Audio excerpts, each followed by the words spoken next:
2, 1. Here we are. Hello. Hello, everybody. Yay! Welcome in, friends. I'm Jess. This is Community Connections, episode 10. Can you believe Ooh, we made it to double digits? We have done 10 of these. Wow. I am joined by my lovely co-hosts, the House of Meeple, Abby and Joe. Joe and Abby. Hello. Hello. How are you, friends? How is your Monday? Doing fantastic. Can't complain too much. Good. I mean, I could, but it was a Monday, so I think that sums it up. Yeah. Yeah, but I think that's Mondays in general. Like, you're allowed to Case just of the hate Mondays. Mondays. Yeah, it Right? was a Monday, you know? Mondays, as all the things happen. Let's say hi to folks in the chat. I see James Brazil is here. Lady T just made it in right on time. Good for you, Hello, Lady hello. T. Thank you for coming in. Quaid Rain is here. Hello. Panda Angel, of course. We love you, Panda. And Yes. Joe and Abby, the Baker Meeple and the Phantom Meeple, are here, friends. Today we are going to have a wonderful chat with another wonderful game designer. But first, I want to see Joe and Abby. I have a question for you both. Did you all get Yes, any ma'am. games to the table this week? This past week? We did. We got. Oh my god. We Hold on. did. Do you want to talk about it, or do I want to just like cower in the corner while you like relive your rage? I put Joe up for adoption on Twitter in case all of you saw it. We played Weather Machine by Vital Lacerda. Nice. And he retconned a move many turns after his, so I wasted my whole turn. It was an unintentional retcon because it wasn't even. It was something I forgot to do, and I wasn't even gonna retcon it. But Abby's like, "Okay, now you need to retcon it because it doesn't work for me," and I'm just like, Yeah. "How is this my fault?" So I put him up for adoption. So he's still up for adoption on Twitter. He says he's not, but he doesn't get to make that decision. All right, fine. If somebody wants to adopt me, I come with shelves of board games. Yeah. And space moves. Those space stay with moves. me. And you still have to live with me. So I don't actually know what you're gonna do when you're up for adoption. Oh my god! And this is why I said I wasn't. And then we played wormholes. Wormholes. Wormholes. Yes. Lots of holes. Lots of dirty jokes in that one. It was beautiful. Oh, no. Anyways, now you can talk, Joe. Yeah, pretty much. I got an early copy of Weather Machine because I pledged for it. I think the general backers get them sometime next month. Okay. But it was really gorgeous artwork in this game. Like I'm a big fan of Ian O'Toole. I love his work, Yeah. and Weather Machine is no exception. Super fun. Kind of race to the finish to work on all the different weather machines and try and get your research done first. Like a worker placement, like race to the finish type game. Really fun. But Yep.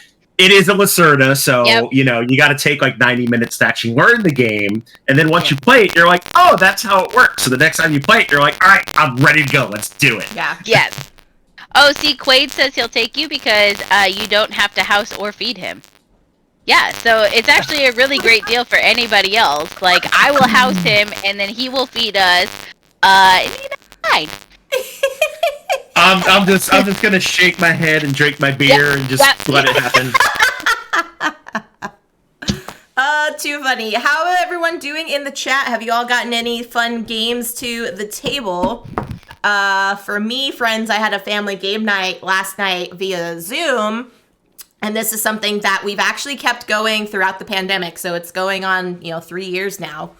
Oh, that's cool. That's Yeah, awesome. so a lot of family members from across the nation call in on this Skype call and stuff, and we played Wits and Wagers, and we have a new follower. Thank you, Ken. Wits and Wagers, we did Family Edition, which is hilarious because there's a lot of people in my family all want to have like context behind the question. So they're like, so when you say the longest hot dog, are we talking about like one that was actually like made in a store, or like somebody just like scientifically, just like skewered things together, like I'm like, I don't know, it's just what the question said. Oh my goodness. Yeah, and I can go ahead and do some adjustments on my end, Panda. Thank you for that. I was gonna say I don't know how to fix that. I will turn it down just a skosh because Yeah, that's it. What if it's coming through on stream because I don't hear it? Yeah, I think Baker and Phantom have terrible static when they talk. Interesting. Oh. Okay. It might be a Discord thing. It might also... Oh, Panda says it's good now. Now it's good. Okay. All right. Well, we're going to... When in doubt, blame Discord. Yeah. Exactly. So we did that. There we go. Lady T says, the only game I got to play were Guess the Grade and Guess That Word. I don't know those games, Lady T. Please explain what they are, if you would like to, in the chat. Yeah. B plus and pickle. Those are that's my guesses. Teacher I was games. gonna say, I'm betting they're teaching games. Yeah. Okay. Because I was like, wait, you could probably play like Wits and Wagers with your kids. I think that'd be pretty fun. Yeah. Another game we got to play was Codenames, a digital that my family is constantly calling the spy game. And I'm like, yes. I mean, they're not necessarily wrong. Yes and no. Like, it's called Codenames. They're like, it's the spy game with the cards, and like there's a blue team and a red team, and like my cousins have all these littles, like toddler age, and so they're like, is it the blue team turn? We're on the blue team. And you hear it through Zoom, and they're not actually looking at the screen. You just hear them like running around randomly, like, it's a blue team's turn. It's the blue team's turn. They're like, okay. Yeah, I think you might have to give that one up, Jess, and just call it the spy game. Yeah. Yep. I think I'm gonna, that's not a hill that I want to die on, so. Yeah. But anyway, that's what we've been playing, friends. If you want to write in the chat what you've been playing, that is awesome. But today, we're not here just to talk amongst the three of us. We're here to talk to a fantastic game designer. He is residing up here in the Pacific Northwest, the West Coast, Coast side of the continent. He is Mr. Ken Kuhn is here, ladies and gents. Da, da, da, da, da, da. Hello. Hello, Ken. Can you hear me? Hi, so good to be here. Awesome. Oh, there you go. Yay, there we go. Awesome. Welcome in. Yeah, Ken's got one of those fancy mics that it's like he has to talk at a certain volume in order for it to activate. It's so fancy, I can't handle it.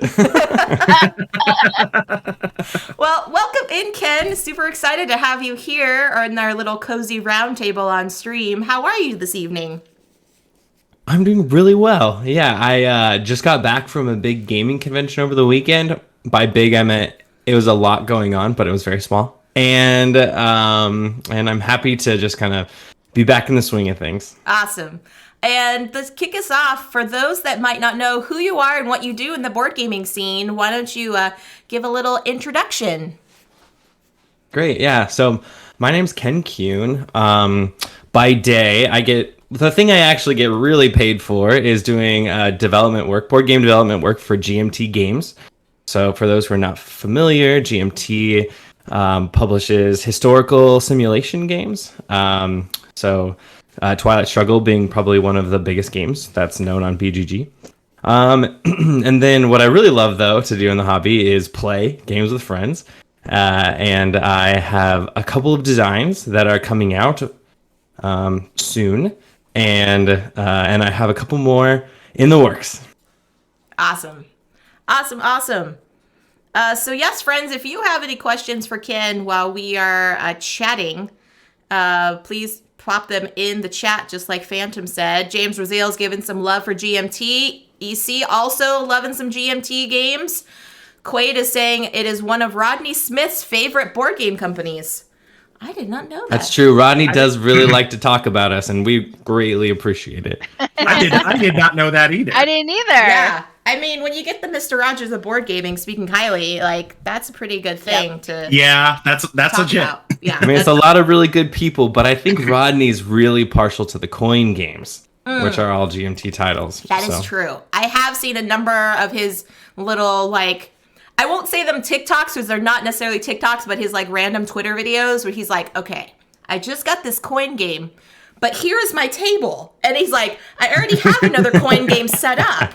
Like, what do I do? And he's like, I just love his, like, you know, it's like his selfie cam vision and like, where do we go with this other coin game? I have no idea. So good. Yeah. Too good. All right, I'm going to throw it over to Joe to kick us off on our questions. But first, let me say hello to El Firespray. Welcome in, my dear. So, Joe, first question goes to you, sir. All right, fantastic. Well, first off, let me say, Ken, it's amazing to see you. We've been friends for a couple of years now, and I think it's been a while since we've actually talked. So, really great to see you, my friend, and thanks for doing this. Really, really So good to see you. So good to see you. So I'm gonna start right off the bat because I wore this shirt on purpose because you did. You know, you have a little game coming out here soon. So I'm gonna start with how long have you been into 18xx and what inspired you to create 1822 PNW? Okay, so everybody get something get comfortable. We're gonna be here a while, so Put my hoodie up here. Okay. Yeah, so honestly, when you look at kind of my journey in gaming, so I'm in my 30s. I started playing games as a kid. It's just a thing that my family's done together my whole life. And so it's when you take into that kind of perspective, it's just been a very short amount of time that I've been playing games. I've been playing 18xx. But I played my first game of 18xx in 2018. So only 4 years ago now. And that was 1846, which just happened to be a GMT title. And that was complete accident because I've only been a GMT for 2 years. So it might have been one of my first GMT games, honestly. And I was in because it was trains. And so I had a friend who was like, hey, you really like genuinely like trains? Like just normally? I think I have a game you should try. And I was like, okay. And so I sat down at a convention here in Seattle with 4 other people who had never played an 18xx game. And we played 1846 for like 5 hours and we had the most fun. 4 of those people, including myself that were in that game, still play 18xx games like pretty religiously. So that was kind of my introduction. Fell in love with it. And then I could tell you a whole lot about how hard it was to find 18xx games when I started playing and how hard it was to get people together to play them. But I'll just skip ahead and say that thanks to 18xx.games and the world moving online, that became a lot simpler. And then during the pandemic, I was really antsy, like a lot of people. And so I decided to try to take that energy and turn it into creative energy and thought to myself, well, maybe I should make a train game. And so one of my favorite 18xx games is 1822. It's kind of a family of games now, as 1822 PNW, which is my game, will be the 4th game in that family of games. That just kind of simply means they're all built off of a similar set of base mechanisms. And 1822 is my favorite 18xx titles, and I also am a huge fan of train games or just trains in real life, and I read train histories for fun. So I happen to know a fair amount of random, boring information about the train, the just kind of the expansion of trains and train networks and industry in the Pacific Northwest. And I thought to myself, yes, interesting. I think the 1822 system would lend itself well to the way in which the trains and the companies around the Pacific Northwest actually came into being. And so I started kind of putting those ideas together and practiced my Microsoft Paint. No, just kidding. I used I used a real product, I promise. I put together a map and before you know it, I was playing something. It was kind of working, and I reached out to the designer of 1822MX, who is also the owner of a publishing company called All Aboard Games, who does a lot of 18xx games. And I reached out to Scott and said, hey, Scott, I got a couple questions about my design. when you did this in this game, how did you come to that decision? And so we just started talking design and theory. And before you know it, he's like, hey, maybe you might want to publish this game. And I said, okay, sure. And that kind of was the beginning of that process. And I think the first time we talked was in 2021. And a year and a half-ish later, the game is getting closer to going to the printer. So we're in that stage of finalizing files and, you know, brushing up the rule book and making sure that everything's ready. And we're hoping for like I think it'll be like a late Q1 or early Q2 delivery. So we'll see. Awesome. I'm so excited. Awesome. Yeah, I'm super excited. I got to play test it, I think 3 or 4 times with you, and every time it got better. And again, I haven't even played regular 1822 yet, and I'm already obsessed with like PNW. So I'm really excited about it. So I appreciate you humoring me with my hard opening question. Oh, I love it so much. And also, you know, what's funny, Joe, you were in the first in-person physical play test of that game. That's awesome. So that's just the journey it's been on. And as you've already kind of mentioned, I'm a huge fan of the Pacific Northwest. And so I just like the idea that the area is getting represented in some games now with Randy's Cascadia and you know, taking this a step more complex with 1822 PNW. Hey, all good things. Yeah. Yes. All right, Abby, over to you, my dear. Oh, how do you follow up that? That was a really rude starter question. You set the bar real high, and I'm gonna come in with, ooh, what's your favorite player color? Well, it's blue.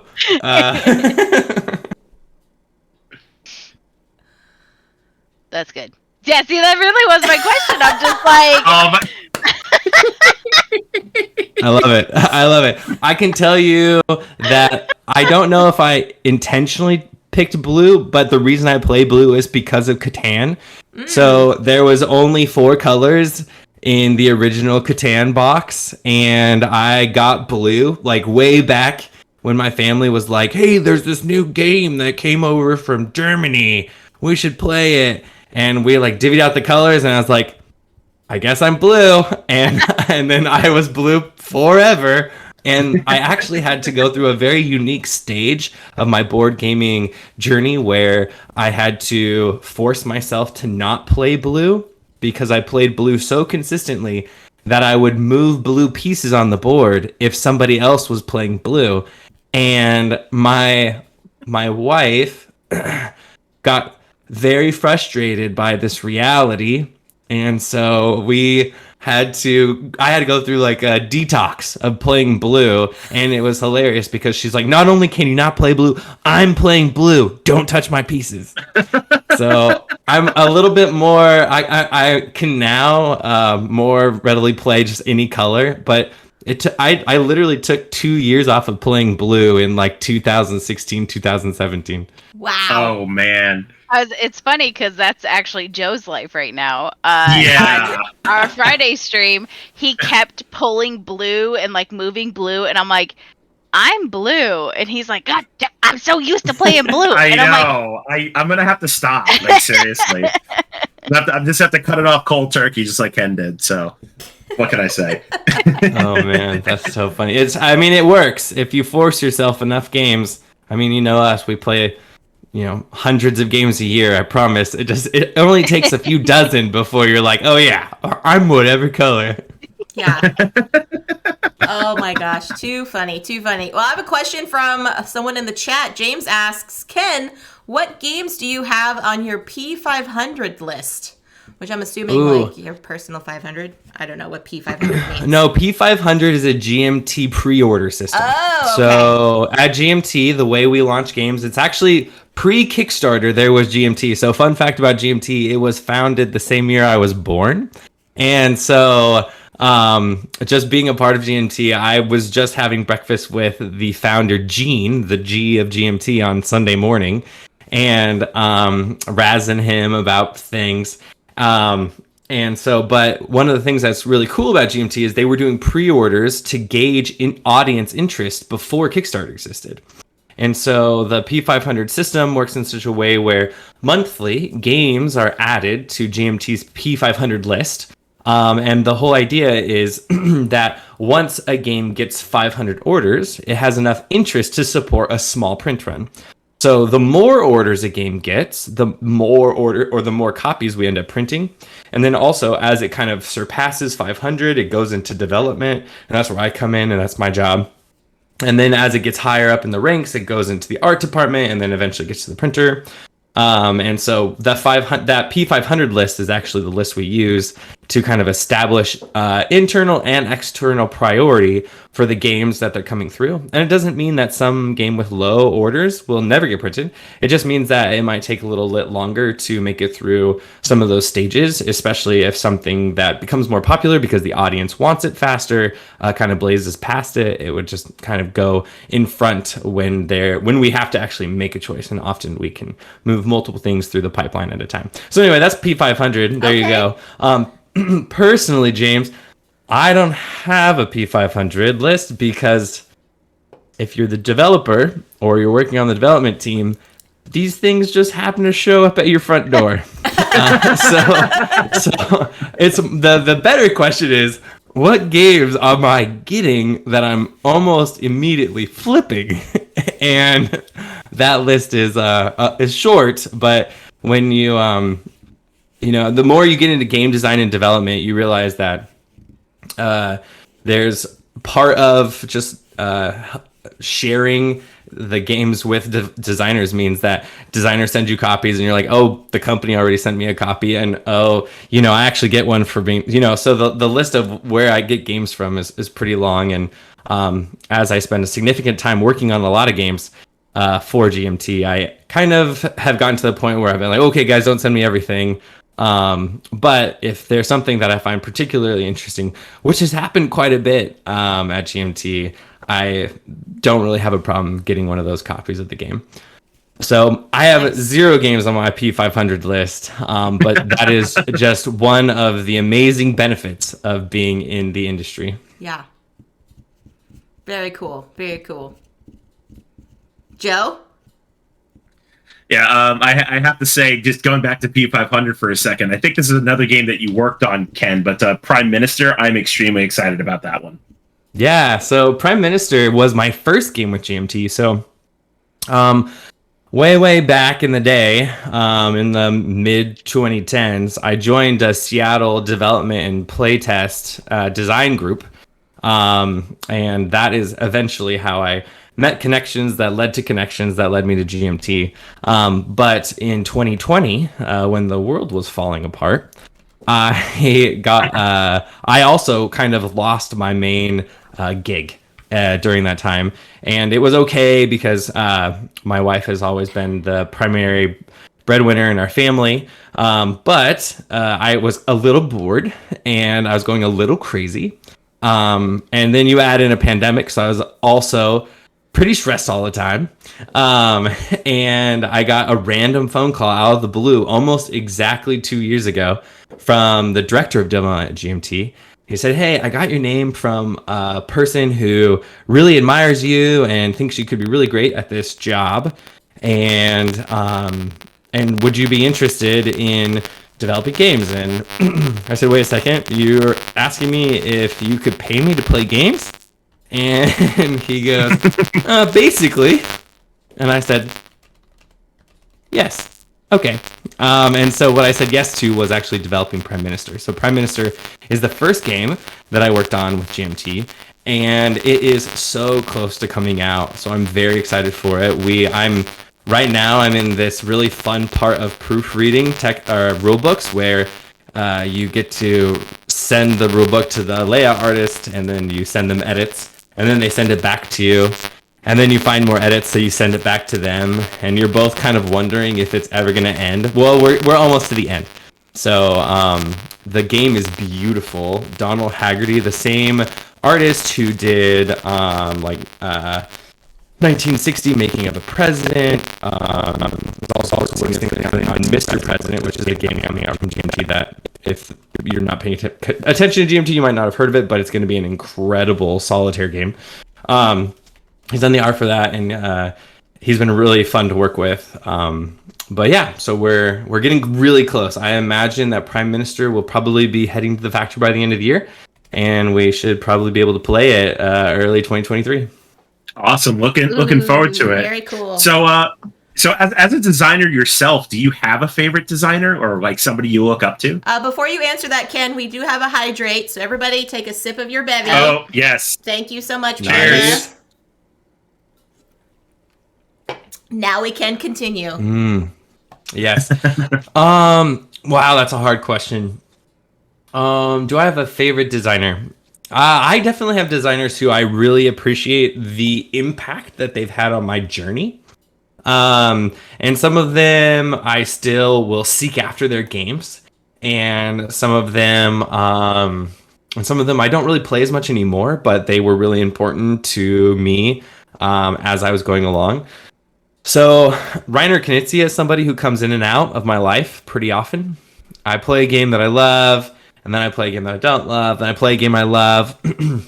And so you can just kind of watch as Knizia has had an impact on me throughout. Another designer that I really loved at one point, and well, I don't want to say anything too controversial about this designer right now, but Uwe Rosenberg is somebody that I played a lot of when I was playing earlier on in the hobby. And I think that Uwe's games were so good, like in the mid, 2010s, stuff that was coming out between like 2000 and 2015, stuff like Feast for Odin, and I know that Agricola, I think, came out earlier than that. But, things like that set the course for me for how I thought about medium heavy games. Love that stuff. But I like some of this new stuff too. The New York Zoo from Capstone is actually an adorable little polyomino game that I really enjoy by Uwe. Another designer that I really admire is Amabel Holland. So she is just always making waves in the hobby with the amazing approach to topics that she has. Her and Mary just do a phenomenal job at running Holland Spiel, and I love playing their games. I'm always so impressed by what comes out of their little design/production studio. So they're definitely people I'm always keeping my eyes on. And then after that, I have played quite a few. I actually, it's hard. When it comes to Stonemaier, I never know who to give the real credit to. So I give a lot of credit to Jamie. I played a lot of Stonemaier games. I know that Elizabeth Hargrave had a huge part in Wingspan, but I know that many of the games that I fell in love with early, like Viticulture and Scythe, were Jamie's brain children. And so, again, there was a time where I just really enjoyed Stonemaier, and I think that Viticulture might be the most regularly played game by my family. I think that we play it 2 or 3 times a year when we get together for Thanksgiving or Christmas. So just a game that everybody likes to enjoy together, and a game that I can still get to the table with a lot of people from all kinds of different spaces in gaming. As I tend to be one of the people where my 18xx's truly did rust my Euro collection. I find myself gravitating away from medium heavy Euro games, but there are people in my life who really enjoy them still. And for me, the most important thing about gaming is getting people together around the table, and I will play literally anything so that I can spend time with friends or family and play games. So, but yeah, those are some designers that I really look up to, and I think they're very clever. I think that I've come to really, really appreciate Reiner Knizia's approach. But I have to name one more person who I'm currently enamored with, which is a little bit weird because I'm actually developing one of his games, and so So we have like a really close working relationship, but I am floored by this person's output. So David Thompson, he did Undaunted. It's kind of, that's a World War II kind of tactics card driven game. And he just has like hit after hit coming out right now. And at first I was like, he puts out so many games, they just can't all be good. And then I started playing a lot of them and I was like, nope, wrong. I'm wrong. All of David Thompson's games are good. And so when I think about people like David Thompson, who's kind of hitting right now with just a lot of talent and a lot of production, and then also when I think about Reiner Knizia, who's been doing this for ages, and some of his games are still just instant classics. I'm just so impressed by the longevity. And so when I think about this from a game design perspective, I'm really trying to think about what it means to create rhythms in my life, to keep designing, because I know how fast I've experienced how fast I can just run out of time for that. And I have, in our little design group in Seattle, we say designs are cheap, but published games are hard. Right. And so it's like we all have a bunch of ideas. Right. It's like, well, I have that novel I want to write, but I haven't written a novel, so it doesn't count. And so, if it doesn't matter if I have 15 game designs in my brain, if they're not playable, they just don't really count. So I'm just so impressed by the longevity of some of those designers and the way that they've been able to just continue to put out not even just games, but high quality games. Awesome. That's a fantastic answer. That's really funny that you were mentioning Knizia and Rosenberg, because last week I played Caverna here on stream, and to close it out, I did Crisscross. And I don't know if anybody knows this game, but it's a fantastic dice game from Reiner Knizia, and it's like, it's one of those games where it's like, it's one of those unknown gems from him, and you're like, what? He designed this game? And it's like, yeah, it's fantastic. It's super simple, easy to pick up, easy to teach. Joe absolutely loves it, right, Joe? I do. It's one of my favorites. But I too am, and I'm in Ken's court. Like anything by Reiner Knizia, and I'm sold. Yeah.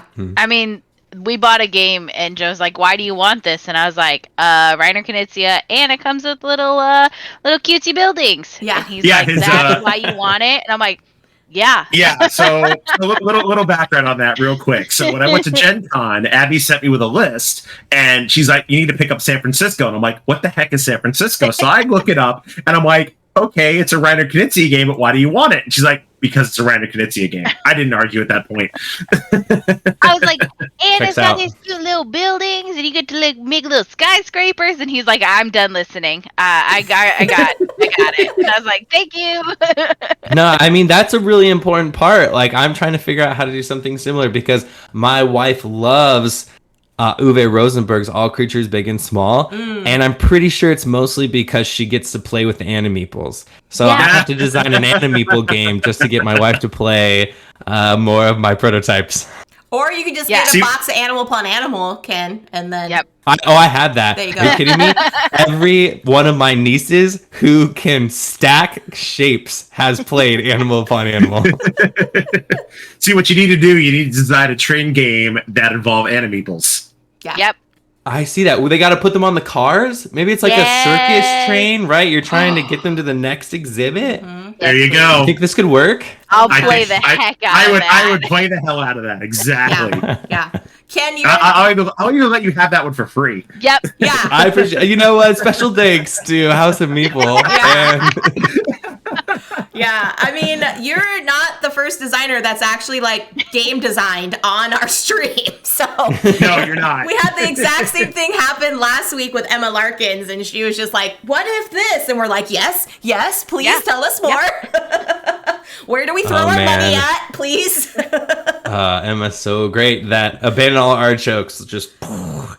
I love that story. I love this story. Wow, I was sitting on the bus trying to come up with names, with alliteration names for games, and then I was like, oh, that sounds fun. Yeah. Yes, that's what we all need to look forward to. Gummy Bear Galoshes coming soon. Gummy Bear Galoshes. Yeah. Dude, Yeah, I would not yeah. put it past her to just crush it. Yeah. No, seriously. Like when we interviewed her last week, and she told us the alliteration story, and we just started coming up with random stuff, and then we got on this like 5-minute tangent of like, okay, what would Gummy Bear Galoshes be? Because that's just a fantastic title. So who knows? I love that. Yeah. Oh my goodness. Yep. And James is saying when Abby is right, she is right. You know, Yep. Yeah, Yep. enough said. yeah, that's completely fair. Speaking of Abby, question to you, my dear. Yeah, so actually James had a question with, are you familiar with the Zenobia Award, and what niche historical games do you love? Ooh. Oh man, this is another like really deep topic. So yes, the quick answer is I do know the Zenobia Award, and I've worked with a couple of last year's Zenobia. I think we're actually I'll have to check in what's going on with the Zenobia Award right now. We're kind of in a stage where I thought we should have been doing that again. Anyway, last year's Zenobia Awards though, I worked with multiple of those designers, and then one of the games that GMT is working on right now is Boriken from Julio Nazario, and that game is from the Zenobia Awards, and so I actually got to work with him, and we're in the process of developing it now. So yes, Zenobia, I'm a huge fan. I love seeing that. I love the idea of different people being able to tell different stories than are usually at the forefront of the community. And one of the things that I continue to realize just generally in my life is I don't know what I don't know. And but I absolutely love people's stories, and I love hearing their perspective. And when Julio was like, yeah, this is a game about, well, Puerto Rico before it was Puerto Rico, and I'm Puerto Rican, so I really care about this. I was like, yes, tell me everything, And so it's been a lot of fun to be a part of that story with him, because at one point he's a game designer. He's putting out great stuff. Dolce just came out, and he's like doing great games. But then he's like, but this is another step for him because it means so much to him. It's the story of his people, and he wants to set the record straight a little bit on that. And I love that. So shout out to Julio and Boriken, and I just hope that game continues to gain steam on P500 as we push that one forward. So Zenobia Awards, huge fan. The second part of that question was, do I have a niche piece of history that I'm very interested in? That's a really good question. So I'm gonna kind of dodge that question with this. I am actually very interested in technological history. So like when you talk about the change between like warfare pre-World War I and then warfare in World War I, and then how that changed to World War II, the thing that the through line that I'm most interested in is technology. Right? How did the tech and the advancement of tech change the way that we could even fight those wars? I tend to, ironically, be a little bit more of a pacifist than you would expect from a war game company. I can appreciate and understand why war has been a part of the history of humanity. But for me, I'm always very interested in the brilliance of humanity and the creativity of humanity that find spaces in history where we've needed something and then we've innovated in that space to meet that need.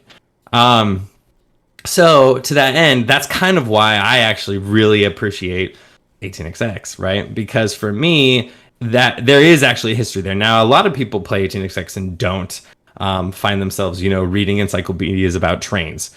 That's fine. You don't have to do that. But I do find that fascinating. And so some of the games that I tend to gravitate towards are very logistical, and so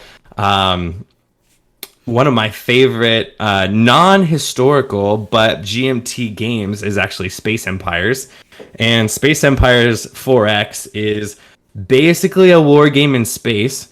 But here's the great part about Space Empires. I just played it over the weekend, and I was reminded how much I love it.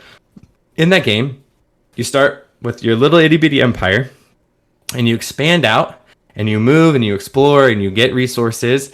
And so you move, and then the next thing you do is you shop.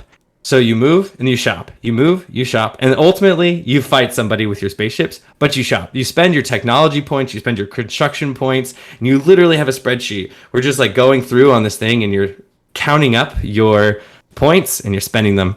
And man, that's so fun. And I actually don't play Space Empires competitively. I only play cooperatively because for me, the fun is not in the pew-pewing at neighbors, but just taking those construction points and those resource points and turning them into new technology so I can build bigger ships.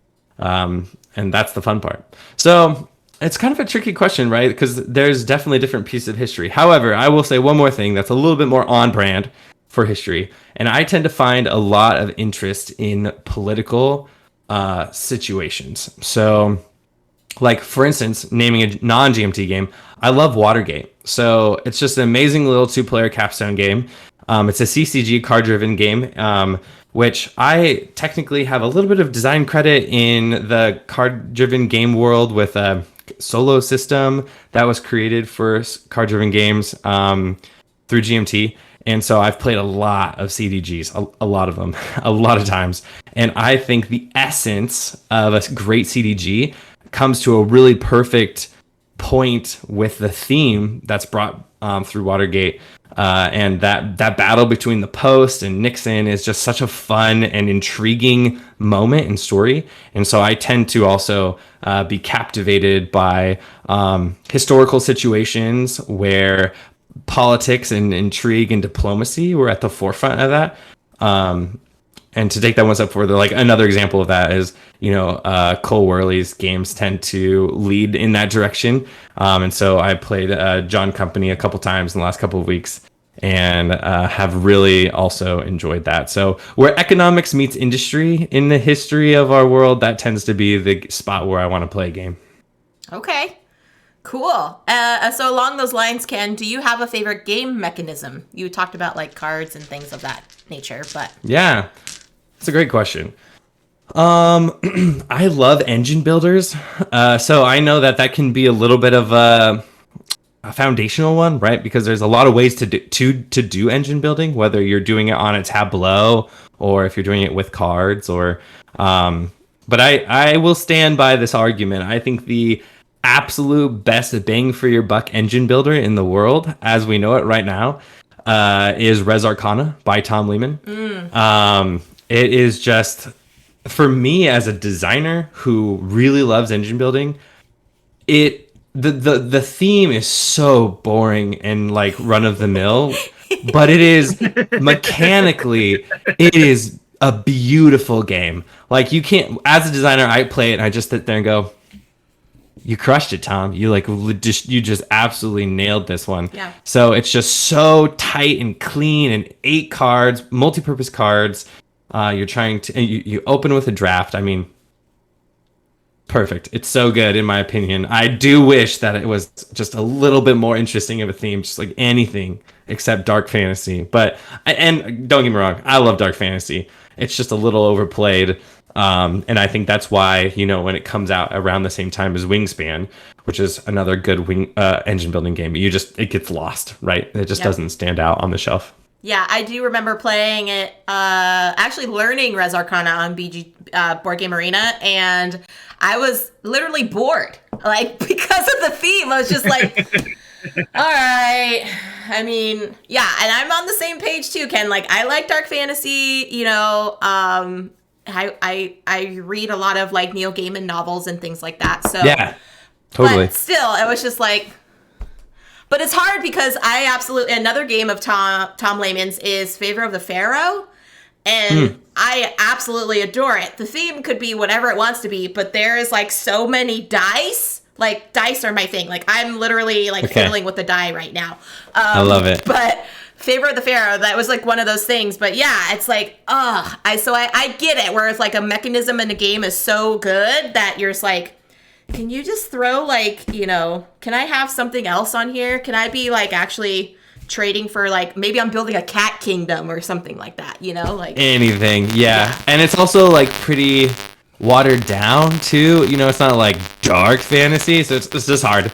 You're just like, oh, okay. Yeah. Here we go again. Yeah. I get it. Good answer, though. Back to you, Joe.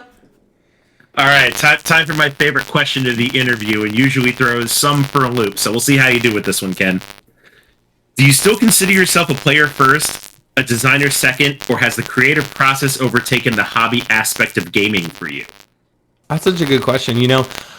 I would still say I'm a player first. I am a person who is so happy to not have to design a game if somebody did it first. So I mentioned this early on in the interview, but for me, truly, if anything, I'm designing the hospitable situation in which I'm inviting people in to play games. So I think about curating my collection so that I have something for everybody when they come over. I think about making sure that I've prepped food ahead of time so that we're not starving and something is ready when it's time to eat, and also making sure that people feel comfortable in my home and that my table and my space works as much as I can in my little town home here in Seattle, Washington. And for me, all of those things are like take precedence. And so if I have a game design idea and someone says, "Oh, that's been done by this person," I'm like, "Phew, okay, great. Now I don't have to do that." And so I definitely think that for me, I still love playing games more than anything else, but it's probably a 51-49 split. Because I do definitely spend a lot of my time thinking about the way that mechanics come together, and I want another, like, probably my second kind of fun that I find in board games is exploring new, right? So it's kind of funny because other than 18xx, the majority of my gaming is just playing games one time just to experience them and see what they bring to the table and show me something new, show me something exciting, and moving on, which is very frustrating for my wife because she's like, I'm not going to beat you until we play this 5 times. I was like, well, if we play this 5 times, I'm never going to win again. So that's so we go back and forth. It's like new game, and then she gets to go back to something we've played a dozen times, and then I play a new game, and we go back to something that we've played a dozen times.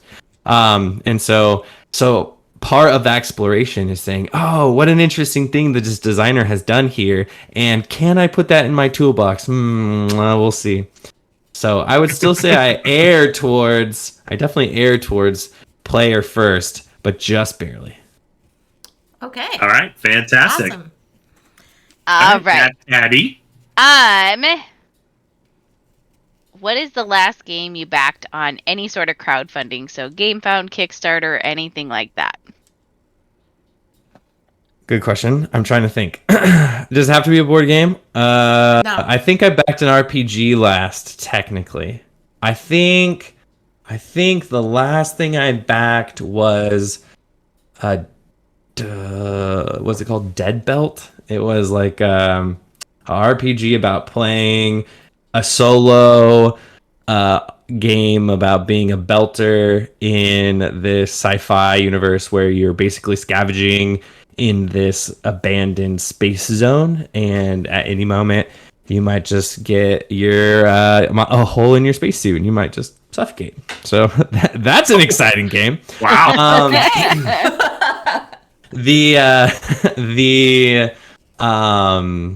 The board game that I have backed most recently is Skyrise by Roxley Games. Oh, yeah, that's a good one.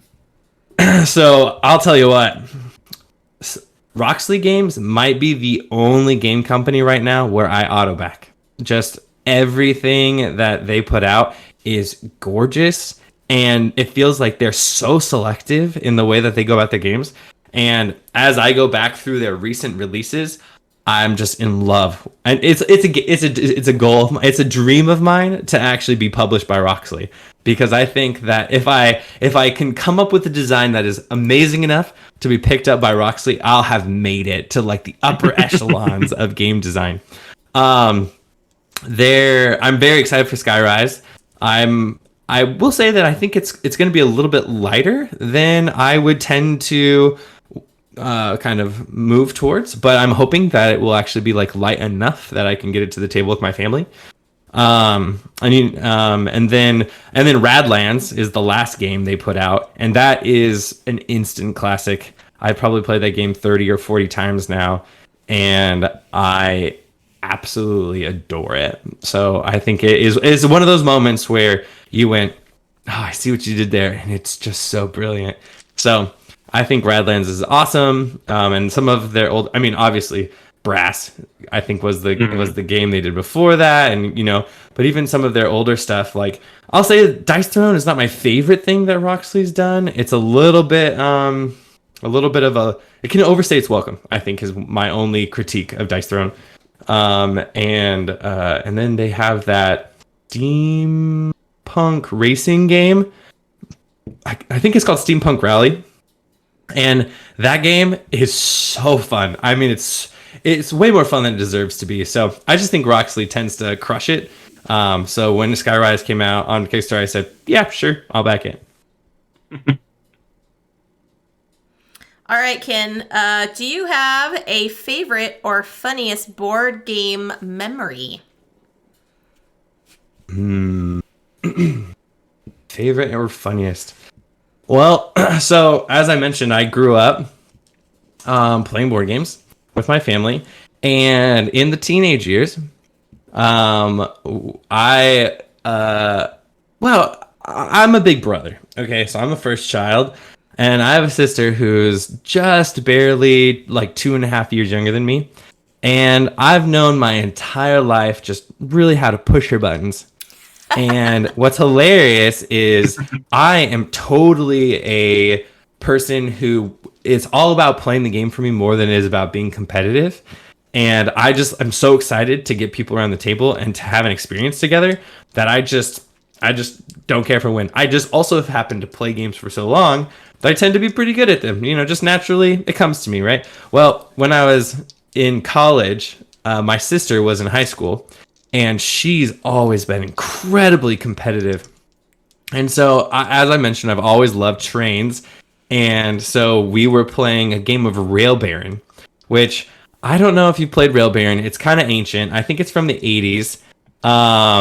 And it's a really simple roll and move game where as you're going along, you're picking up and delivering just from a spot to spot. You don't even have something that you're literally transporting. It's like, hey, you're in New York, you need to go to Denver. And so you're like just rolling dice trying to get to Denver. And when you get somewhere, you get paid out, and then you have the opportunity to spend some of that money to buy a rail line. So I love it because there's all of these historical rail lines around the board, and you're like, oh yeah, okay, I'm buying the Texas and Pacific. And it's like, well, that's just such a really out of the way, small. It's like, I don't care. I love their logo, So anyway, you're buying these things, and it's got all of the classic old game problems. It's super random.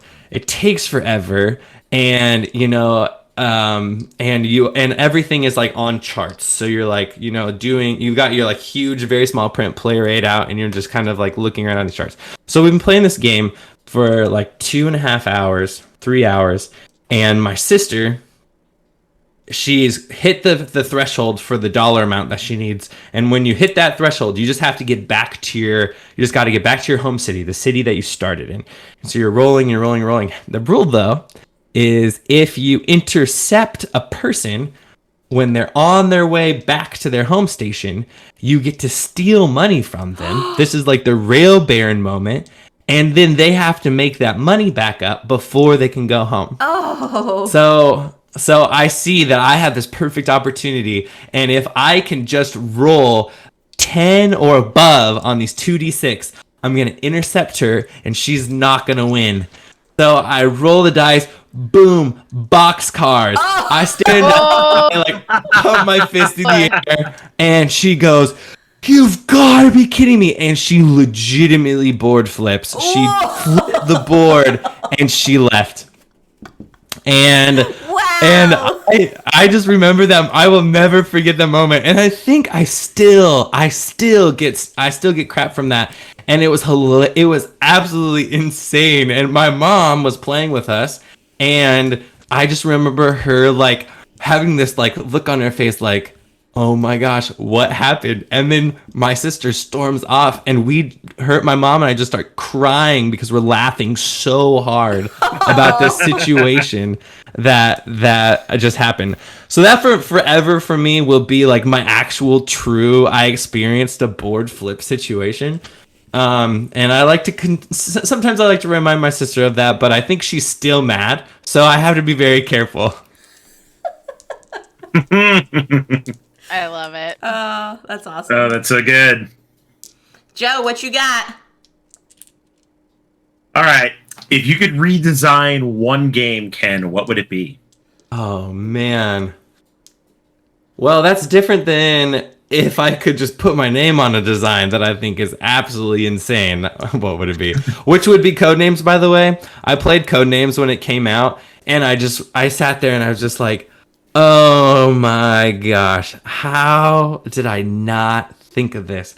I had played so many party deduction games, and like, I will never claim to be a mastermind like Mr. Vlad Shoutout is, but I just looked at that game and I was like, oh my gosh, this is brilliant. It's so simple and so good and it's so fun. Why didn't I think of this? But, you know, that's probably the game. If I wish I could just put my name on something, that would probably be Codenames. I just think that is just a amazing classic. It's in the pantheon of board games. It will be played forever.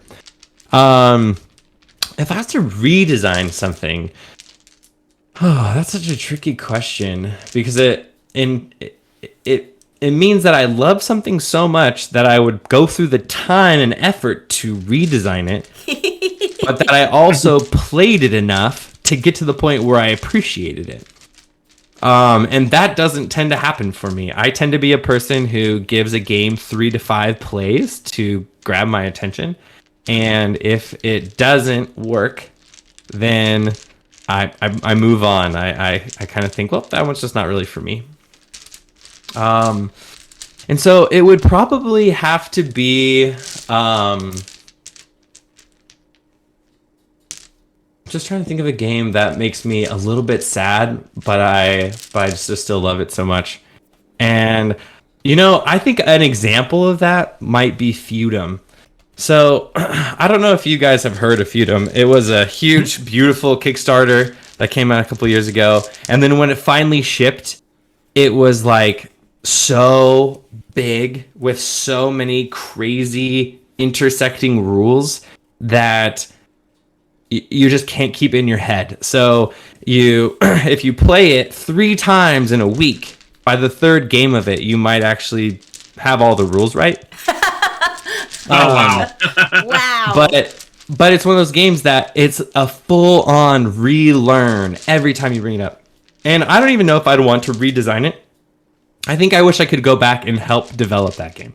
I wish I could have sat down with the designer and said, okay, buddy, I know this is your first game and you're really excited and you do genuinely have some very cool ideas, but they don't all need to be in this game. Oh. And, you know, and I think that's something that's just kind of a reality of that game. It's just a pretty big sandbox with a lot of incredible ideas in it. Like the way, so what's really interesting is on both sides of the game board, there are guilds, and the guilds are impacted by some of the actions you take in the middle of the board as you move around.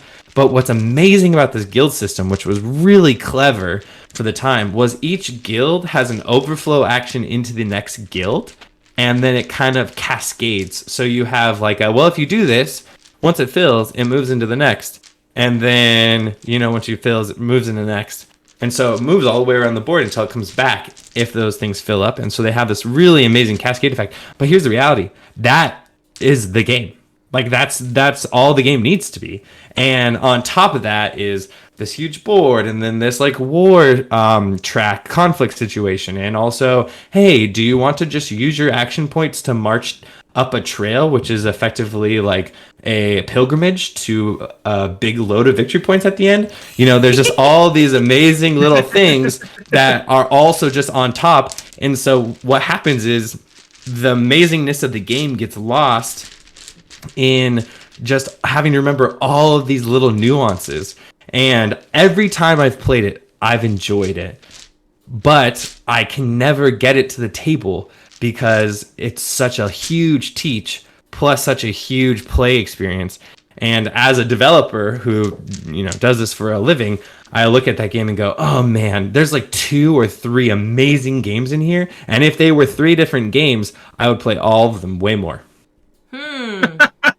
Interesting. That's very interesting. So real quick, it's funny that you mentioned code names. So month and a half ago, we had Ray from CGE. She's her in-house Twitch streamer.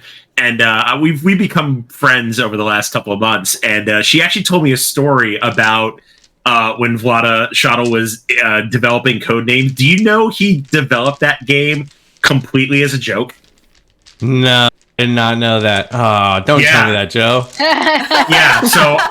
Poor Ken is like, I know. I'm crushed everything. Lana's jokes are better than the best game I can think of. I know. I'm like pulling back the curtain, but yeah, Ray told me this story that I think he was like fresh off of just designing Mage Knight, and he was sitting at a bar with like a bunch of CGE employees, and he started, writing words on like a bar napkin, and then, long story short, he developed Codenames from like writing words on a napkin and like playing a game with it, and Codenames was born.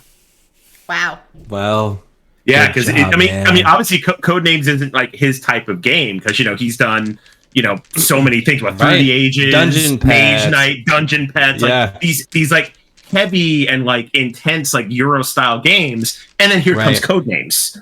Right. So yeah, it's a little interesting tidbit about Codenames. Good to know. I'm gonna bring that to my next cocktail party and be like, so it's not even a story about Vlad anymore. It's a story about how Joe crushed my soul. Yep, exactly.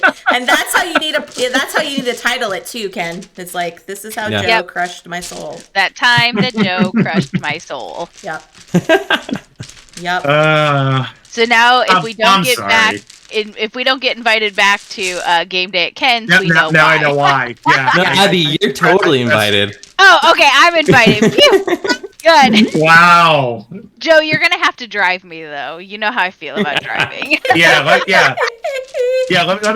me guess, Ken. You're going to Scott right now. Like, yeah, that guy Joe. Yeah, take his name out of the rule book. Screw that guy. He's off the list. He's off the list. Not a chance. Not a chance. Oh, good. Too funny. Legend says I might need to keep on the team make Baker Meat because Joe is a soul crusher. Yep. Wow, you tell one story, You tell one story. One story, you just crushed a whole soul. I know. I'm sorry. All right, Abby, what you got, my dear? All right, Abby. Yeah, lighten up the mood. What is your favorite game day snack? Ha-ha! Oh, yes. So, it's not really a snack. I love pizza. So, when I have game day, it's an excuse to have pizza. And so I grew up eating Papa Murphy's Take and Bake pizza every Friday night. It was like tradition in my household. And as an adult, I recognize it's because my parents hated and still hate to cook. But as a kid, I knew on Friday nights we were going to have Papa Murphy's Take and Bake pizza. And so my wife grew up in a household who with a mom who was a nutritionist.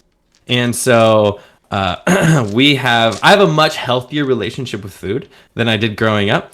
But that means that Papa Murphy's doesn't happen very often in my home because, well, quite frankly, my wife will just, make homemade pizza dough and it's pretty good, but I can taste the like extra sugar that Papa Murphy's, adds to their pizza. So anyway, if I'm hosting game night and I can, and dietary restrictions of others allowing, I am gonna have Papa Murphy's pizza. There's nothing wrong with that.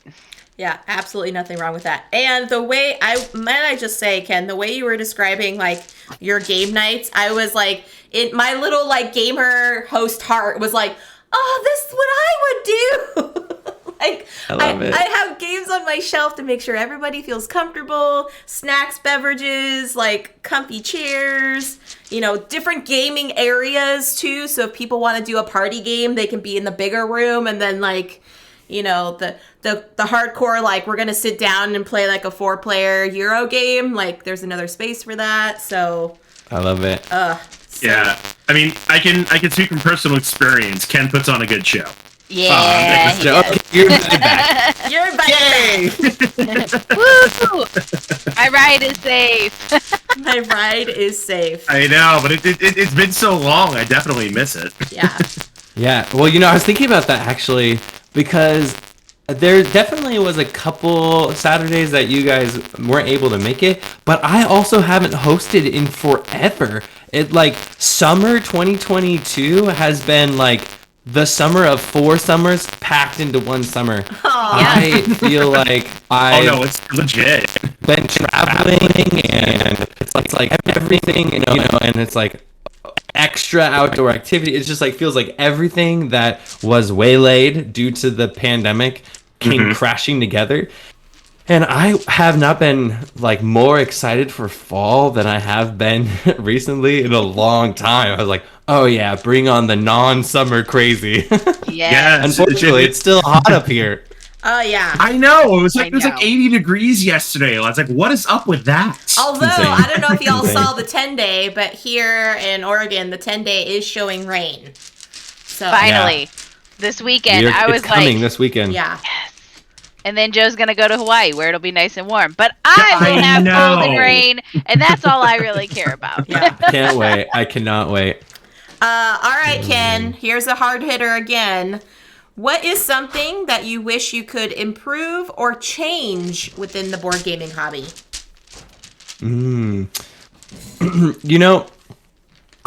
If I could pick up a cause, I would probably just tag on to Candace Harris's cause of bringing more women and more people of color into the wargaming sphere. I think that, as we see in the Zenobia Awards, I'll be honest, I can only take so many more World War II games. And I love the perspective of different stories that people bring because they want to tell stories that they grew up knowing, or they want histories to be told that are important to them. And so we have a player / designer who just goes by their online name of Non-Breaking Space. And he is designed this game that we're putting out through GMT called Cross Bronx Expressway. And I played it this weekend, and it's absolutely incredible because it's a 3-player asymmetrical game where each player plays a part of kind of like what you might understand to be like a social piece of a city.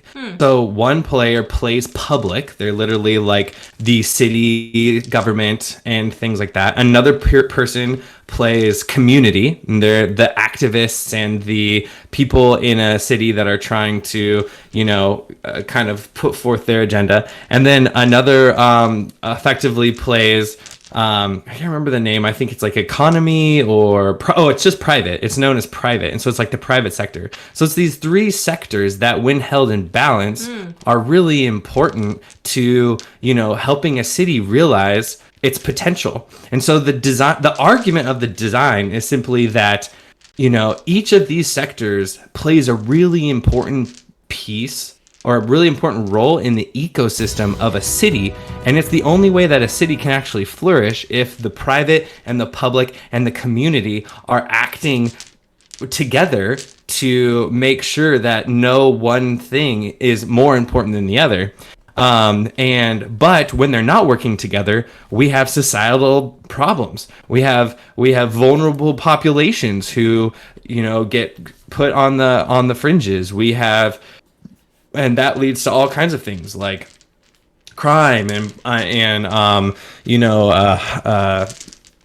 prison like overflow and unfair imprisonment and homelessness and drug addiction, and the list goes on. We have all these potential societal issues, that if we did a better job holding private, public, and community in tension and in balance with one another, we'd be able to overcome some of these and we would succeed. And so Cross Bronx Expressway is set in the Bronx, from like and it basically tells the story of the 1940s to 2000 about how like different spheres of the public and the private and the community were at odds with one another.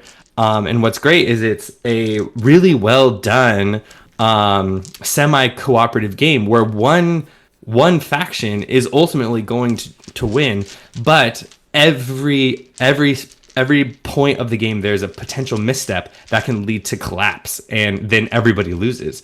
And in playing that game, one of the things that just really comes out is how important that balance is. And there are full co-op scenarios in that game, and so that's what I was playing, because the previous statements I tend to err towards co-op if I can. But just a fantastic game. But his perspective comes from being a part of something in that area of the world, and it's completely out from left field for GMT. But I think if we continue to invite people of color and if we continue to invite more women into these parts of the hobby, we'll get more and more of their perspective influencing our games. And then we're all going to be able to play just even better games because of it. So I think if I was going to change something in a hobby, it would just be continuing to press on that and, saying like, how can I use my gifts as a game developer to just get behind a person who may not have the resources or the exposure that they need to, get their idea and be built into a game and become a reality. Right. Very well said, Ken. Thank you so much for that. And I will say welcome into the Raiders. Thank you, Rolling with Rock. Welcome. Welcome friends. My name's Jess, and I am joined by the lovely House of Meeple here. Wait, this way. This way.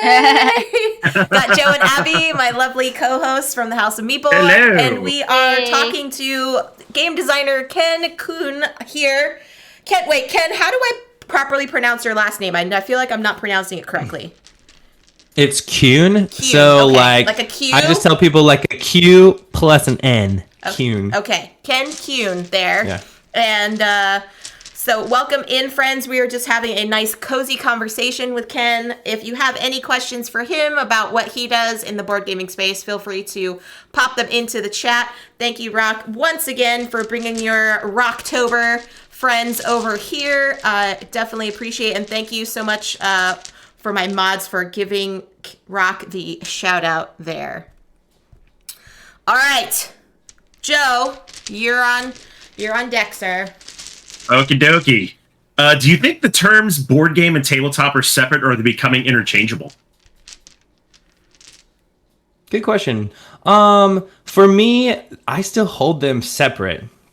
Because for me, they elicit different pieces of what makes it important, right? So for me, tabletop is a space where anything can happen, and we bring a lot of things to that. And a board game for me still very much, I think maybe in the hobby they're becoming more integrated with one another, but I still differentiate a board game from a card game, from a paper and pen, role-playing game, from a tabletop miniatures game, which literally is miniatures on a tabletop. So for me, I kind of hold them separately, but I also understand the nice catch-all, which is tabletop. And also, if I have my way, as we mentioned, there's pizza involved. That's something that needs a tabletop, but is not a board game. So, conversation around the table is one of the highlights for me of any game night. And so, I actually kind of think of my table as sacred in a way. And so I kind of like holding that space between board game and table. But I think that as we look across the hobby, I think we're seeing more and more of a convergence. And I actually think that's good, because I think we get a crossover, right? I think that you have, I've in the time that I've been playing games, I've had people who are like, well, I'm not really a card game person. I'm really a board game person. Or, oh, I play tabletop miniature games, but I'm not interested in board games at all. Or, oh yeah, I love a good story-driven board game, but I'm I don't know, I'm not really playing any RPGs. Like, what does that even mean? And so I think that as we kind of zoom out a little bit and say, hey, well, we're all tabletop together, I think we can all, have new experiences in gaming that are really incredible. And I mean, I think like, unfortunately, there's definitely been times in the history of board gaming, which even sometimes now, if we're really being honest with each other, that there can be a little bit of like condemnation or even just looking down the nose at a certain type of game. If you go in the game store and you think like, we have Mox in Seattle, right? So, there's some people playing board games, but the majority of people at Mox are playing Magic the Gathering, right? And yep. I know a lot of people who used to play Magic and don't anymore, or they might recreationally play Magic, but they think of Magic players as, a different, something that's different. But the reality is that, Magic players are part of the hobby. And, I actually had never played Magic until just like 6 years ago, I think. And I was at a friend's house and they're like, hey, you want to play Magic the Gathering? And I was like, sure. And it was like, I was like, this is an incredible game. Like how cool that, this is something else that we have in our like growing. I mean, that has been a huge, center point, a cornerstone of the hobby for a long time. But just the fact that we are being able to just usher in so many more pieces of this. And then the way that they're cross-pollinating, I think our cooperative games are getting better because we're listening and watching the RPG sphere and the tabletop miniature sphere. I think like, I don't know if Gloomhaven could exist in the way it does if the other pieces weren't as far along as they are and we're starting to infiltrate the sector, and I also think that that's true other ways too. I've seen a huge growth in the RPG space in the last couple of years, where they're incorporating so many more like what I would even consider more board game mechanics into their games that are making them really rich experiences. And then I'm seeing ways in which the RPGs are coming back and infiltrating our board games and giving us like way better story beats and a way better ways to like tell stories together. So yeah, I don't know. I think I like the way that they're continuing to become an umbrella term. I like the way that tabletop holds a lot of space for a lot of people. And as long as that's what it keeps doing, I'm here for it. However, as a designer and developer, I still like can get pretty technical with like, there's no board here. So I don't know if this counts as a board game. I'm here for it, but I'm just not sure if this counts. So we can't just give you a pizza box and be like, there's a game inside, but it's actually just pizza. That sounds perfect to me. So. Okay, there you go. I have a problem with this. I will say one thing though. On this note, if anybody out there hears this, I wish that Board Game Geek did a better job at being inclusive of all things that are tabletop.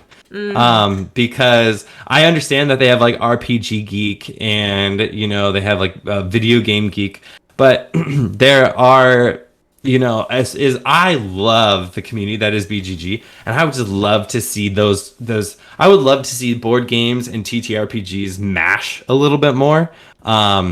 So, if that can, could ever happen. I was at Weekend at the Warehouse, which is a GMT convention this last weekend. And on Saturday night, I went over to, an Airbnb where some of the people that were there were staying, and my buddy ran a game of Dread, which is just this incredible, super tense RPG. It's so fun, and it was super fun because 3 of the players had just never played an RPG before, and so this was their introduction to RPGs. And I had been logging plays all day from my games, and I pull out my phone. I'm like, oh yeah, that's right. I can't really log Dread. I could add it as a custom game in, my BG Stats app, but it's not there. And so that for me is kind of a bummer, if that makes sense. I agree. I wish I was better at keeping my stats, but I don't. I've actually like it's been a struggle just to keep my collection on BGG up to date. Because like you said, there are some RPGs that I have like the storybooks for, but I can't put them in as an entry. Right. So yeah, I feel you on that, Ken. I feel you on that. All right, who is next? Is it Abby's turn? Abby. Me. Yep. Horizontal, vertical, or if it fits, it sits. They tend to be a vertical. I kind of go with the book spine organizational method. I'm assuming we're talking board game collections. Yes. But at the same time, I tend to have a bunch of I like inserts in my board games, and I have inserts that don't go on their side very well. So I definitely have places in my library where it's like, well, and this is the vertical stack, so everything stays nice in the box. Or this is the stack of horizontal games that where everything can be nice in the box. So, but yeah, if you look at my game shelves, if they're on the shelf, they're vertical. If they're on the floor, they're horizontal. Nice.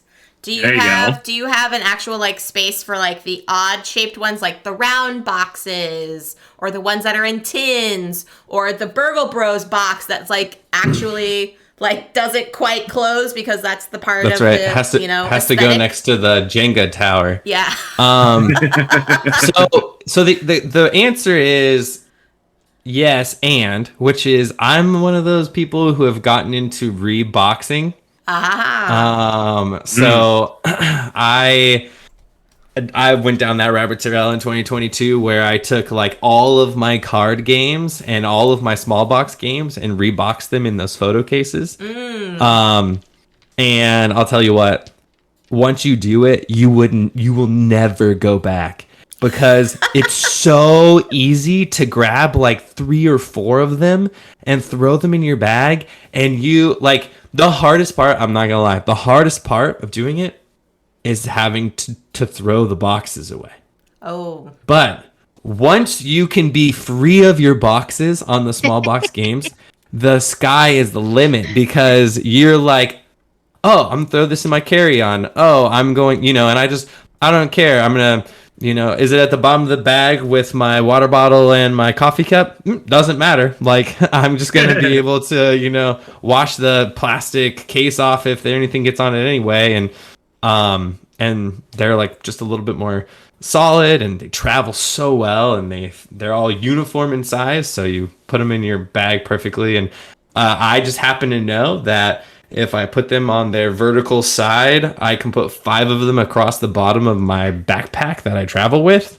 So it's amazing. Those are really great. So I would say that kind of answers that question. I definitely still have a couple of tins, like my Sushi Go Party tin. That's mostly because I have an insert in it, Yeah. So, but for the most part, I've actually taken the majority of my small box games and reboxed them. Interesting. James says Michael's, which I'm assuming the arts and crafts store, has those plastic boxes for $14.99 last week. Oh, yeah, James. I think, they're amazing. I have 4 of those. So, another thing is, so the reality is I live in Seattle. I've been living a pretty, like, we Joe and Abby don't actually live in Seattle. They're like from Seattle, but as a person they don't live in Seattle. Nope. And No, we don't. The reason why I have to like give the clarification is because I am in Seattle proper, which means I have a very small footprint. I actually have a fairly large footprint for where we are at in the city because I live in a townhome. But part of making a relationship work is coming to terms on fringe tricky topics with your significant other. One of those for me and my significant other is game storage and how big my collection can be and where it actually is located in our shared home. If it was my home, there would be many more board games visible for all to see. But because I value my wife very dearly and our relationship, I have to keep them in a closet. But I will say that there's only one walk-in closet in our townhome, and it is filled with my board games. So Nice. how I swung that, I can't really get into that with you, but you just gotta take me at my word. It was a hard fought battle. And so the rule is you can have as many games as fits in your walk-in closet and the door shuts. So I've gotten really creative, and that's one of the reasons why I have 4 of those picture boxes from Michael's, because basically one picture box takes up the space of like what would have been like maybe 5 games on a shelf. Oh, gosh. In their original boxes, but they hold 16, and so I you could say it allowed me to buy a couple more games. Would you say you're crafty? I would Nice. say I'm crafty. So Oh my goodness. Too funny. Legend says he thought about doing the photo box thing, placing a label on the box cover. That's a good organization. Panda said those photo boxes are awesome, but for me, out of sight is actually out of mind, so I would play it less. That is fair. I hear that. That's actually a really important thing to consider. Part of the thing is when your board game collection gets big enough, you kind of have to know where everything is anyway. Yes. And so I tend to be a person who will be like, oh, I haven't played this game in a while, and wherever it is, I move it to where my like now showing titles are. Yeah. No matter the size of box. And so it's like, oh, these are like 10 games that I want to get to the table soonish, or this is like my current hotness. This is what I'm playing right now. So that means I rotate my titles, and C closet rule. To say that there's only one layer would be a misnomer. So Too funny.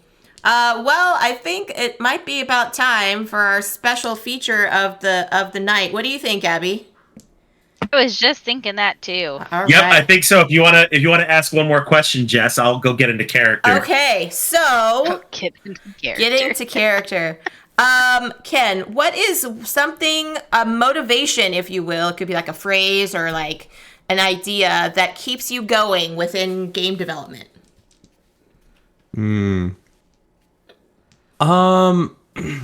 A phrase. That's interesting. I think that I'm so people driven that the number one thing that I love about design and development is just like thinking about, how is this going to be received by people, and or when I'm developing games with other people, I can't help but like hear their passion and just want the thing that they want to exist, right? Yeah. And so I guess if I just don't know if I could really boil that down to a phrase, but I think for me, it's a consistent question of, how is this going to be received? Like, how is this, where's the person going to feel? Where are they going to sit in this? Whatever the thing is, I'm always asking the question of like, what experience am I hoping that my player has? How are they going to interact with this thing? And what are they going to embody as a part of playing this? And I think that for me, that just happens to be something that keeps me going. Oh my gosh, that is fantastic. Have you ever, kind of like a side question to go with it, have you ever heard of the Tabletop Mentorship Program? Yeah, I have. I did that once.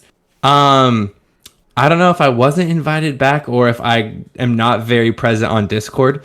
But I do honestly think that it's the latter. But yeah, I love that. I think that's an amazing program.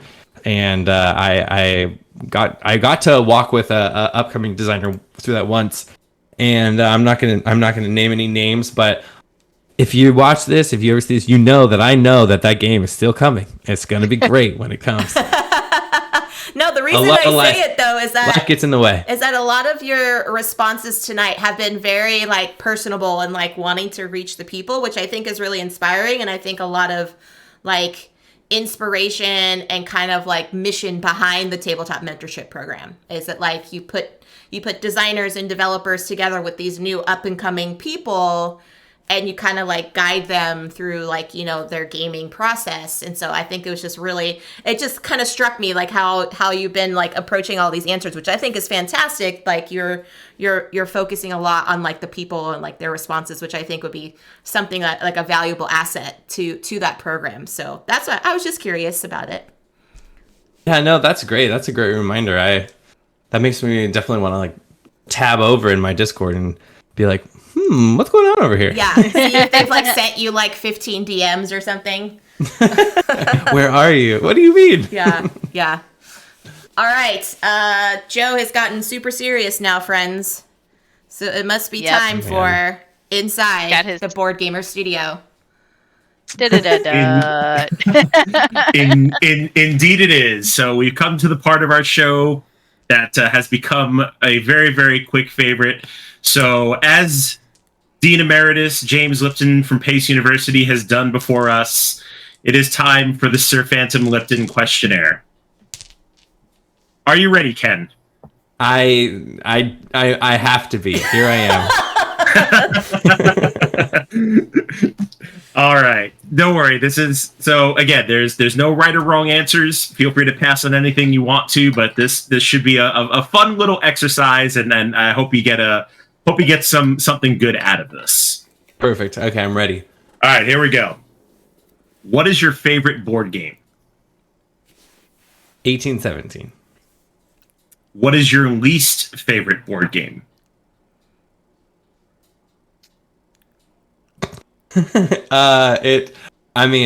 Any apples to apples, any game that's like apples to apples, anything that falls in that party game slot that feels like that. I like party games, but not those apples to apples games. Okay. What board game makes you feel the most happy?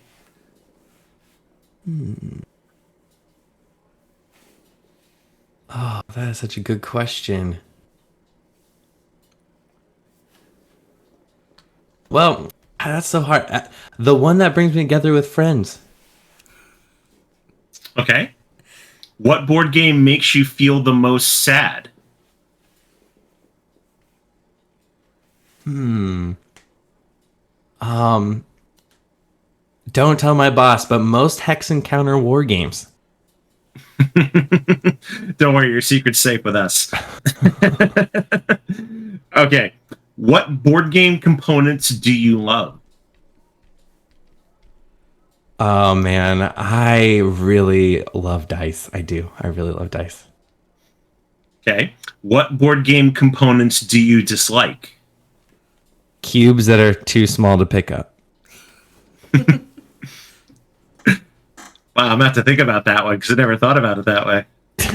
They're just so annoying. They're so annoyingly small. That is a good answer. I like that. Okay. What board game is so bad that its name should become a curse word? Oh boy. There's a lot of those. I'm gonna fall back on the classic, and I'm gonna go with Monopoly. Good choice. Excellent choice. Okay. What profession other than your own would you like to attempt? Ooh, I think I would be absolutely terrible at this because there's potentially not a whole lot of opportunity to be as social as I tend to like to be. But I always have been fascinated with people who code things and they just like make programs in like 10 minutes that solves problems that I have to deal with every day for a ton of time. So like a coder, I guess, if I could do the coding. But right now it's magical computer language to me. Okay. What profession would you not like to do? I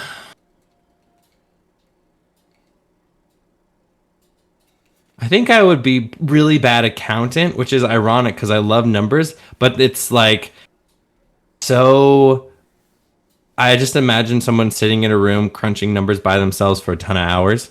That is what I don't want to do. All right. And finally, if heaven exists, what would you like to hear God say when you arrive at the pearly gates? Dude, you crushed it. Nice. I love it. Nice. And that, my friends, is the Sir Phantom Lipton questionnaire. Oh, yeah. Nice. Yeah, good job, Ken. Oh, man. Interesting. What did you think of it overall? We always have to get opinions from our guests. Oh, I'm a fan. I like the fast action. No, I like the pressure because it's like, well, what comes to your mind first? And, and there's not a whole lot of time to filter. And that's always a really good, honest experience. Yeah. I like that. Very cool. Awesome. Glad you enjoyed it. Well, do my co-hosts have any other questions for Ken before we wrap it up for the night?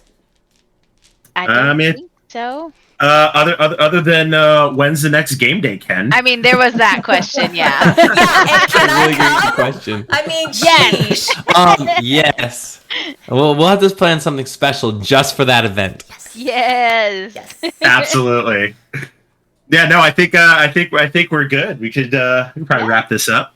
Awesome. Well, I will say thank you to my lovely co-hosts Joe and Abby and Ken.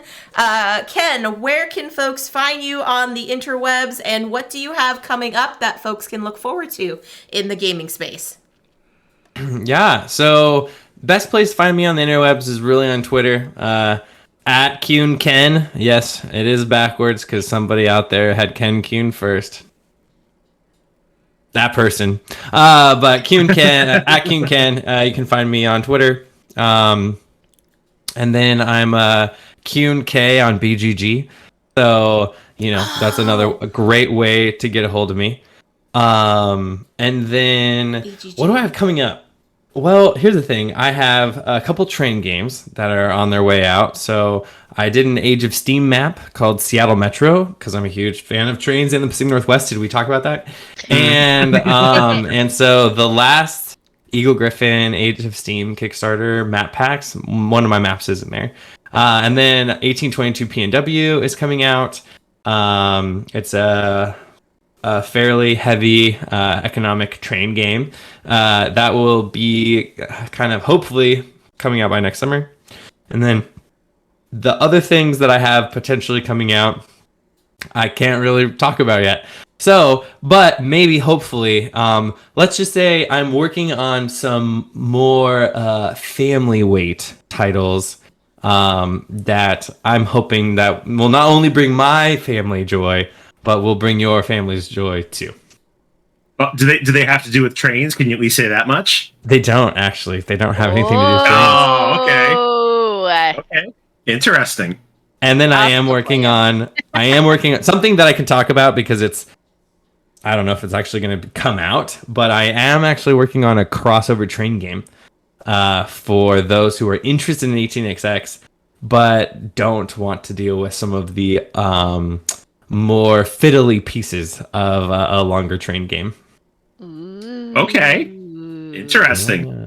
And it's actually, I'm working on it with a buddy, and it's called right now working title NYC Metro, because it is actually about the development of the metro system in New York City. Fabulous. I'm already interested. Yeah, Yes. I'm born and raised in New York City. Anything New York City themed, I'm paying attention. So This one's for you too, Joe. This one's for you too. yay! Yeah, Dutch is like, wait, no trains, but what about planes or automobiles? That's not even a joke. You know how, don't even get me started, but one of the things I've definitely thought about is planes, because the way in which airmail turned into the industry, which we understand as airline passenger travel, is insane. As I was saying, the history of industry is something that I'm fascinated by, and that particular story is something that I've just been trying to figure out how to make a game for a long time. Amazing. Ooh, okay. I love it. So there you go. There you go, Dutch. Stay tuned. I love this. I love how we're just expounding on the creative juices here of all of our guests. I want that game so bad. So if someone else is Yay. making it, talk to me. Awesome. Well, all right. Let's see what's going on with my co-host this week. Abby, starting with you, my dear. Whatever Joe says. Yeah, Abby's been kind of on hiatus with her stream because Uh-huh. Geek Girl Con is coming up, so Oh, she's been yes. having meeting after meeting after Yeah. meeting, so she is super getting into the swing of that. So Yes. if you want, I just show up on Joe's channel. yeah, if you want your Baker Maple fix, you can come over to my channel Tuesdays and Fridays, 4:30 p.m. Pacific. Tomorrow, Abby and I are going to be relearning Above and Below because it's been a while since we played that, and it's a favorite of mine, and it's been a while since it's gotten to the table. So we'll be doing that. And then for Friday, Abby has picked Luna Capital for the House of Meeple Presents from DeVere Games. Yep, because it is now the House of Meeple presents cleaning off our list. I've decided. Exactly. Yay!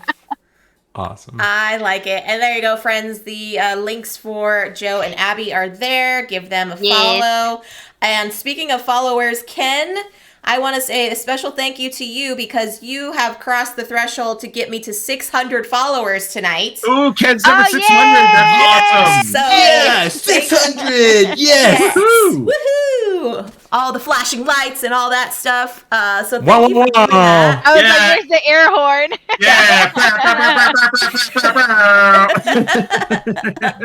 So yeah, and now I have to plan another marathon stream, which I'm super excited for. So thank you for that. Yeah, so for me, friends, coming up on Wednesday, I'm going to be continuing on my gaming of Harvest Festival theming, where it's theming around either a harvest or a festival or both. And I'm going to be playing The Gift of Tulips from Weird Giraffe Games. And I'm looking for people to play with, so I might be talking to Joe and Abby after stream. Hi. To see if they can join me, or maybe Panda. I don't know if Panda's still here. Yeah, we'll see. We'll see, because it's a lot better when you play games with friends. And so that's going to be on Wednesday, and then Friday I'm going to continue to paint my ceramic that I was doing last week. It is coming along quite nicely. I was going to show you like the final touches of my puzzle making, or my puzzle building, but I was super excited last weekend, and I'm like so close to just finishing it that I kind of just want to finish it. So I think I'm going to do that off stream. But also on Wednesday evening, I'm going to be on Rolling with Rock's channel for Rocktober. Be joined by the lovely Joe Sondow, and we're going to be playing some digital stuff with Rock, celebrating his month of streaming for every day in the month of October, which is insane. But he does it every year, and he does a phenomenal job bringing guests on every day. So that's going to be this Wednesday evening at 6 p.m. Pacific time. And Slivers, hello! Hi. And yes, James, I will make sure to post my final puzzle design, what it all looks like, because you all in the chat, I mean, you're my good luck charm. I cannot tell you how well this puzzle building has gone, how successful it has been, because you all have been watching me do it in the chat. So yeah, it is fantastic. So thank you, friends, for joining us this evening. Please make sure you give everybody a follow, as well as Ken on the socials there. It has been lovely to have you, Ken. Thank you so much for taking time out of your evening to chat with us. Yeah. Great to be here. Yeah. So, all right, friends, who do we see we can send everybody on a raid train to? Only ones I've got is Bonzinator, Joe Sando, and Ambi Rona. Yep, that's what I have too. All right, let's send it over to Bonds, because she's a riot. We love Bonds. Yes, Bonds is a fun person. And she's always appreciative of getting people hanging out in her chat. Send her all the emotes, all the love, everybody. But until next time, stay safe, enjoy your board games, and we'll see you all on the next one. Bye, everyone. Bye. Bye.